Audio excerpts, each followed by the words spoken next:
अध्यात्म विज्ञान कोई धर्म या संप्रदाय नहीं है, ये स्पिरिचुअल साइंस है जो कुदरत के कानून पर आधारित है। ये विज्ञान पूरे ब्रह्मांड के सभी रहस्यों को उजागर करता है और जीवन के सभी पहलुओं को समझने के लिए एक नई दृष्टि देता है। इसी को आर्ट ऑफ विजन कहते हैं, दुनिया को देखने की एक नई दृष्टि, जो अध्यात्म विज्ञानी परम पूज्य स्वामी श्री कमलेशानंद जी के निर्देशन में सनातन सत्य का अनुसंधान कर हमारे जीवन को प्रकाशित करे। जय सच्चिदानंद। આપણે જે કુદરતી જગતને કુદરતી અવસ્થા તરીકે જોઈ, કુદરતી રચના, કુદરતી રચના, તો એ જોનારો કોણ છે આપણને કઈ રીતે ખબર પડે? આમાં જોવે છે કે અહંકાર જોવે છે? કહું જોનારો આત્મા નથી અને જોનારી પ્રકૃતિ નથી. જોનાર છે પ્રતિષ્ઠિત અને પ્રકૃતિ જે જોવે છે એ બધું રિલેટિવ સત્ય જ હોય અને વિનાશી જ્ઞાન જ હોય. ઇન્દ્રિય જ્ઞાન બધું વિનાશી, કારણ કે રિલેટિવ. ઇન્દ્રિય જ્ઞાન કયું છે? રિલેટિવ. દ્રષ્ટિનું જ્ઞાન છે એ રિલેટિવ પણ હોઈ શકે અને રિયલ પણ હોઈ શકે. જેવી તમારી દ્રષ્ટિ. જ્ઞાન અને દર્શન દ્રષ્ટિમાં છે, ઇન્દ્રિયોમાં નથી. ઇન્દ્રિયોમાં તાર રામ ને સીતા હોય તો સીતા જ દેખાય, સમજાય છે? પણ દ્રષ્ટિથી શુદ્ધાત્મા દેખાય, આંખોથી તો સીતા જ દેખાય. તો આપણને એમ હોય કે જે આ શરીર છે એ હું નથી, તો એ હું નથી એ અનુભવ કરનારો કોણ છે? હું નથી અનુભવ કરનારો પ્રતિષ્ઠિત આત્મા. લાઈવ જે પુરુષાર્થ કરે છે તે એ તો જુએ છે, એ જ જાણે છે. તો આપણે કહું આત્માનો પ્રકાશ, પ્રતિષ્ઠિત આત્માનો પુરુષાર્થ અને પ્રકૃતિનું પરિણામ. સમજી ગયા? મન વચન કાયાની અવસ્થા માત્ર કુદરતી રચના છે, પરિણામ. અને આત્મા છે એ સ્વ પર પ્રકાશન. પ્રતિષ્ઠિત આત્મા સ્વ પરને જોવે જાણે. સમજી ગયા? તો આપણે જે શરીરને જોવે છે કે હું આ નથી, તો એની ઉપર જે જોનારો છે એનો અનુભવ કેમ કરવો? શરીર ઉપર આ હું નથી. પ્રતિષ્ઠિત આત્મા જે જોવે છે આ પ્રકૃતિને, તો એની ઉપર જે પોતાનું સ્વરૂપ છે એનો અનુભવ કઈ રીતે કરવો? સ્વરૂપનો અનુભવ સ્વરૂપ જ કરે, બીજું કોઈ ના કરે. જે પદ શ્રી સર્વજ્ઞ દીઠું જ્ઞાનમાં કહી શક્યા નહીં, પણ તે શ્રી ભગવાન જો. ના સમજાય? એને વ્યક્ત કરી શક્યા નહીં. મહાવીર પણ ના વ્યક્ત કરી શકે કે મને આત્મા અનુભવ શું થયો. આત્માનો અનુભવ થયો કહી શકે, શું થયો કહી શકે, કારણ કે એ રિયલાઇઝ કરવા આત્માના અનુભવ સુધી પહોંચવાનો રસ્તો બતાવી શકે. અનુભવ ગોચર માત્ર રહ્યું તે જ્ઞાન છે. અપૂર્વ અવસર એવો ક્યારે અનુભવ ગોચર, અનુભવ સુધી પહોંચવાનો રસ્તો આપી શકે જ્ઞાની. અનુભવ તો જાતે જ અનુભવ ના કહી શકે, પણ અનુભવ સુધી પહોંચવાનો રસ્તો બતાવો એનું નામ અનુભવી જ્ઞાન. ખ્યાલ આવી ગયો? અનુભવ કોઈ ના કરી શકે, પોતે જ કરવો પડે. સમજાય છે? આપણે હમણાં કહ્યું કે જે ચિત્રમાં ભળ્યા, આપણે કોઈ પણ કુદરતી અવસ્થામાં ભળ્યા અને એમાં ભળે તો એ ચિત્ર જીવતું થઈ ગયું, પિક્ચર જીવતું થઈ ગયું, અવસ્થા જીવતી થઈ. તો આત્મજ્ઞાની હોય એ એમાં ભળી ન શકે. ભળી શકે ને? આત્મજ્ઞાની કોઈ પણ ભળી શકે ને. આત્મજ્ઞાન ના ભળે કોણે કીધું? ભળી શકે. વળવું હોય તો બધા જ ભળી શકે. આત્મજ્ઞાનીને તો ખબર જ છે ને કે તોય ભળી શકે. એનું નામ તો મોહ કહેવાય. જ્ઞાનીને ખબર હોય તોય. જ્યાં સુધી અજ્ઞાન 1% હોય ત્યાં સુધી ભળી શકે. અજ્ઞાન 0 થાય પછી ના પડે. સમજી ગયા? અજ્ઞાન એટલે કે રિલેટિવ સત્યનું જ્ઞાન. ભલે 359 નું જ્ઞાન હોય પણ 1% અજ્ઞાન એટલે એ 1% અજ્ઞાન પર નરક ગતિના કર્મ બાંધી શકે. સમજી ગયા કે ના સમજ્યા? 1%. હવે પછીના તીર્થંકર ભગવાન પદ્મનાભ થવાના છે. કોણ? અને જૈન ધર્મ પ્રમાણે પદ્મનાભ એટલે શ્રેણિક મહારાજાનું જે ઓફિશિયલ બુક્સ નોલેજ કહું છું, હું મારું નોલેજ નથી કહેતો, બુક્સ નોલેજ. શ્રેણિક મહારાજાનું જે ભગવાન મહાવીરનો શિષ્ય હતા, શિષ્ય એટલે ડિસાઇપલ્સ ની ફોલોઅર્સ, અને એ તીર્થંકર થવાના છે, પ્રથમ તીર્થંકર. ઓકે, હવે શ્રેણિક માંથી પ્રથમ તીર્થંકર થવાના છે. વચ્ચે એકે મનુષ્ય ભાવ નથી. શું નથી? મનુષ્ય ભાવ. પણ એ શ્રેણિકના ભાવમાં નર્ક ગતિ બાંધી એટલે ક્યાં ગયા? નર્કમાંથી અહીંયા સીધા એન્ટ્રી થક અને મોક્ષ. બોલતા નથી. ના સમજાયું? હા. કારણ કે શ્રેણિક મહારાજાએ નરક ગતિના કર્મ બાંધી દીધા અને પછી અજ્ઞાન શું કર્યું? એ જ અવતારમાં. હવે પુરુષાર્થ હોય પણ તે અજ્ઞાન 0 કરતા પહેલા બાંધી દીધા, એ તો ભોગવવા. પણ હવે મનુષ્ય ભાવ છેલ્લો હશે એટલે મનુષ્ય ભાવ 4-5 કોઈને બાકી ના હોય કેવળ દર્શન પછી. મનુષ્ય સિવાયના ભાવ 2, 3, 4 બાકી હોઈ શકે કારણ કે પરિણામ છે. પણ પુરુષાર્થ વાળો ભાવ તો છેલ્લામાં છેલ્લો મનુષ્ય ભાવ. એ પુરુષાર્થ ના કહેવાય મોક્ષ માટે. છેલ્લા ભાવમાં કોઈને પુરુષાર્થ ના હોય. માતાના ગર્ભમાંથી સ્પષ્ટ વિધાન, કેવળ જ્ઞાન, નિર્વાણ ત્રણે એક જ ભાવ અને પાછું ફિક્સ. જેને કેવળ જ્ઞાન થવાનું છે બિફોર બોર્ન ફિક્સ હોય, કયા સમય, કયા સ્થળે અને કઈ અવસ્થામાં થવાનું છે ફિક્સ હોય. માટે લાસ્ટ બર્થમાં કેવળી તીર્થંકર કોઈને પુરુષાર્થ. પણ આપણે તો બધું શાસ્ત્રમાં છેલ્લા સમય સુધી પુરુષાર્થ એવું ભૂખી થાકી ગયા. આ સિદ્ધાંતનું જ્ઞાન નહીં, આ દર્શનમાં ખબર પડે, ચોપડીના જ્ઞાનથી ના ખબર. જ્યારે હું કહું ને તો તમને ટેલી થાય કે નહીં વાત બરાબર, કારણ કે હું જે કહું છું એ કુદરતનું દર્શન છે, ચોપડીનું દર્શન નથી. સમજાય છે? એટલે એને અનુભવી કહેવાય. ચોપડીનું જ્ઞાન કહેવાય એને ધર્મગુરુ કહેવાય અને જેને અનુભવ છે એને સાયન્ટિસ્ટ કહેવાય, સ્પિરિચ્યુઅલ સાયન્ટિસ્ટ. જેમ ભૌતિક વિજ્ઞાની હોય એમ આધ્યાત્મ વિજ્ઞાની કહેવાય. એને રિયલાઇઝ કર્યું છે, એને એની પાસે નોલેજ નથી, સાંભળ્યું કે વાંચેલું નથી બોલતા, રિયલાઇઝ કરેલું બોલે છે. અને એ જે બોલે એના માટે એ જવાબદાર હોય, કોઈ ચોપડી જવાબદાર ના હોય. હવે સમજાઈ ગયા? સ્વામીજી, આત્મા પ્રત્યે સંપૂર્ણ નિશંક નથી થવાતું, મતલબ શંકા આવી જાય વચ્ચે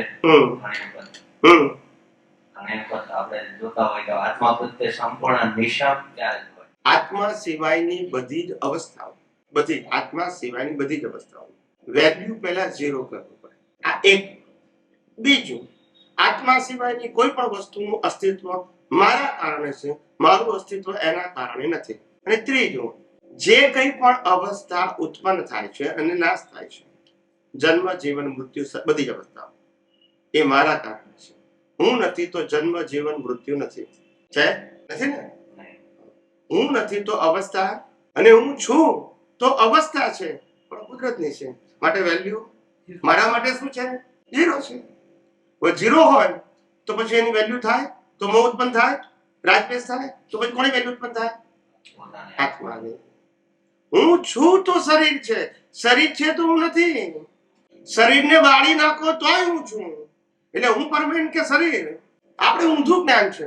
આ દુનિયામાં બધી સાધનો છે તો હું છું, હું એટલે શરીર છું અને શરીર છે તો આત્મા છે. આત્મા છેલ્લે આવે.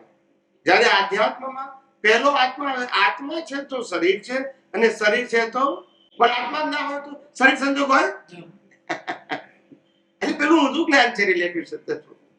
તે જ્ઞાનીઓ ઊંધાને ઊંધું કરી નાખે એટલે છતું થઈ જાય. આપણે જે વાતથી તેમને સ્ટાર્ટ કરી કે આપણે જોવાની વાત કરી કે તમે કોઈ પ્રતિષ્ઠિત આત્મા જુએ છે, લાઈવ પ્રતિષ્ઠિત આત્મા. ડિસ્ચાર્જ પણ જુએ છે એમ કહેવા માંગુ છું. ડિસ્ચાર્જ જુએ એને મિકેનિકલ કહેવાય, એને જીવતું જ્ઞાન ના કહેવાય. આખી જોવાય છે બધું મિકેનિકલ.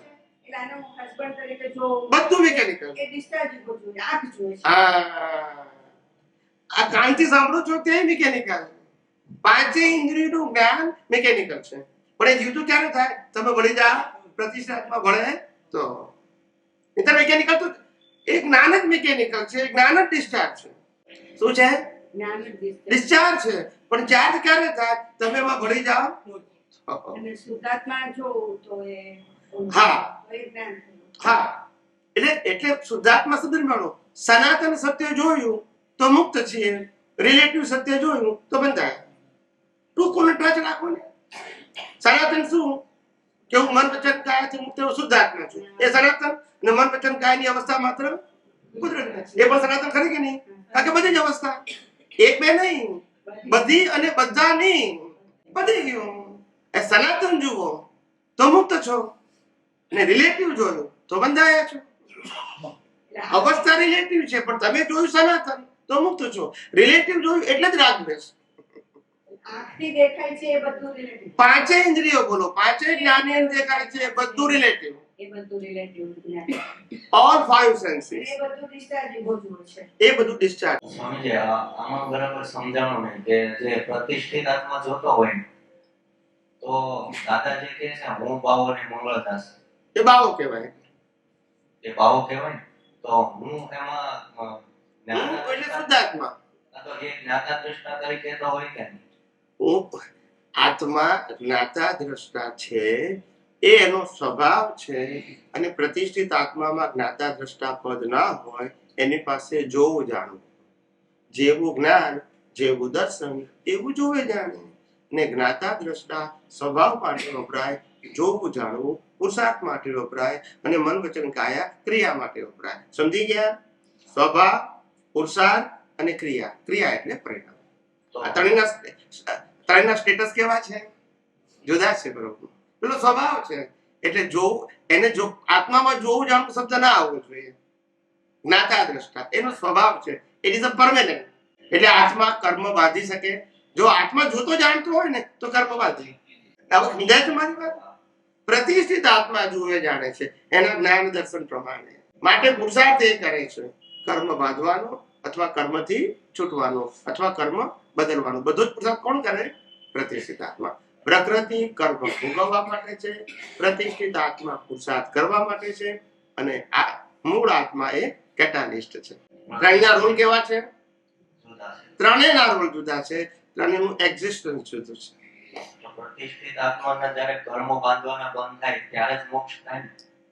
કર્મ પ્રતિષ્ઠિત આત્મા માંથી અજ્ઞાન ખલાસ થઈ જાય એટલે એનું અસ્તિત્વ ના. જે કર્મ બંધાય કેવી રીતે? પ્રતિષ્ઠિત આત્માનો જન્મ એકેન્દ્રિય જ્ઞાનના અજ્ઞાનથી થયો, પણ એ વખતે પ્રતિષ્ઠિત આત્મા પુરુષાર્થ વાળો નતો, કારણ કે બુદ્ધિ નથી, પણ ઇન્દ્રિય જ્ઞાન હતું. એટલે પહેલું એક ઇન્દ્રિયનું જ્ઞાન, એ પણ રિલેટિવ સત્ય. પછી 2 ઇન્દ્રિયનું જ્ઞાન, એ પણ રિલેટિવ સત્ય. 3 ઇન્દ્રિયનું જ્ઞાન, 4 ઇન્દ્રિય જ્ઞાન, 5 ઇન્દ્રિય જ્ઞાન, એ પણ રિલેટિવ સત્ય. પછી મનુષ્યમાં આવ્યું એટલે 5 ઇન્દ્રિય વત્તા બુદ્ધિ મળી, બુદ્ધિનું જ્ઞાન પણ રિલેટિવ સત્ય. સમજી ગયા? એટલે આ જ્ઞાનને કારણે રિલેટિવમાં ડેવલપ થયો, આધ્યાત્મમાં શૂન્ય. સમજી ગયા? હવે એને રિલેટિવમાં ડેવલપ થયા પછી એને ખ્યાલ આવ્યો કે મેં આ જગતમાં સુખની અપેક્ષાથી જીવ્યો મનુષ્યમાં આવ્યા પછી, અને સત્તા સંપત્તિ સંબંધ સાધનો બધું મળ્યું, પણ સુખી ના થયો. પછી એને સમજાય કે સુખી થવાનો બીજો કોઈ માર્ગ હોવો જોઈએ. પહેલા નતું મળ્યું ત્યાં સુધી મને બંગલા મોટર ગાડી મળે તો સુખી થવું, મારી પાસે આટલા રૂપિયા હોય તો હું સુખી થવું, ખ્યાલ આવ્યો? મને માન સન્માન મળે તો હું સુખી થવું. પછી આ બધું મળ્યા પછી પણ હું તો દુઃખી જ છું. એટલે ખબર પડી કે સુખનો રસ્તો આ નથી. આને ભોગવટો કહેવાય. Happiness, real happiness is not depend on circumstances. સાચું સુખ સંજોગો ઉપર આધારિત ના હોય. સાચું સુખ એ પોતાનો સ્વભાવ છે, પણ આ આધારિત સુખ ઉપર મેં સુખ માન્યું, એ આધાર ક્યારે ખસી જાય કહેવાય? તો પછી સમજાય છે કે નહીં? સાચું સુખ તો ખસે. સમજાય? આ બધું આધારિત સુખ છે અને માનેલું સુખ છે. કેવું છે? આજે જેમાં સુખ લાગે કાલે ના લાગે, આજે જેમાં દુઃખ લાગે કાલે સુખ લાગે. યસ કે નો? એટલે જે માન્યતા વાળા સુખો છે એ બધા સંજોગ આધીન, અપેક્ષાને આધીન છે. અને સાચું સુખ છે એ તમે માનો કે ના માનો એનું જ રહેવાનું. ફક્ત તમે અનુભવી શકો કાં તો ના અનુભવી શકો, એમાં ફેરફાર. જેમ આત્માની અંદર અનંત સુખ છે, એ તમે ના માનો તો અનંત જ રહેવાનું, એમાં પ્લસ માઇનસ. પણ તમે એને રિયલાઇઝ કરશો તો અનુભવ થશે, નહીં કરો તો નહીં થાય. પણ એ તો એનું એ જ રહેવાનું. સમજાય મારી વાત? બીજું શું પૂછવું છે? બીજું એમ પૂછવાનું હતું કે આત્મા ભગવાન કૃષ્ણ ભગવાન કહે છે ને ગીતાજીમાં કે આત્મા બાળી શકાતો નથી, પલળી શકતો નથી. તો આપણે જ્યાં અડીએ છે ત્યાં આત્મા ગણાય ને? આપણે જ્યાં શરીરમાં તો અનુભવ થાય છે તે કોને થાય છે? આત્માની હાજરીથી થાય છે. આ તો આત્માની હાજરી તો છે ને? હા છે, બધે છે. તો પછી હાજરી એટલે એને જ્ઞાન પ્રકાશ. જ્ઞાન પ્રકાશ. હા, પહેલી વસ્તુ એ છે કે સોલ ઇઝ અ નોન ફિઝિકલ. નક્કી કરી નાખો.